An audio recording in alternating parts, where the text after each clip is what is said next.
Hello जय श्री कृष्ण जय माताजी जय द्वारकाधीश ने हर हर महादेव। આપણે આવી ગયા છે આપણા રસોડામાં। આજે બનાવવાનું છે ભીંડાનું શાક અને અત્યારે તો શિયાળો આવે છે એટલે જો લીલી ધાણા ભાજી આવી ગઈ છે મસ્ત મસ્ત ખાવા માટે આવી જાજો। પછી પટા દેવાના હતા આપણે એટલે પટા ચેક કર્યા, રિપેરિંગ કર્યા અને ચેક કરી અને કમ્પ્લીટ મૂકી દીધા આપણા પટ્ટા। પછી આપણે પાણી આવે એમ હતું તો જો પાણી રાખી દીધું છે, નળી પાણી આવે છે મસ્ત જો। પછી આપણે રવિવાર હતો એટલે કાજલબેને આપણા રવિવારનો પૂરેપૂરો લાભ લઈ લીધો છે।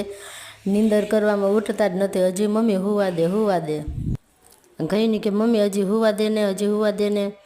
મેં કીધું હાલો આપણે ત્યાં દુકાને જવું છે તો પાણી પીને ઝટઝટ પાણી પીને અડધા તો બેન નીંદરમાં જ હતા।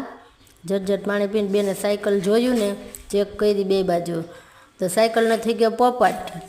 આપણો વિડીયો મોર મિનિટ જોવા માટે સબસ્ક્રાઈબર કરજો।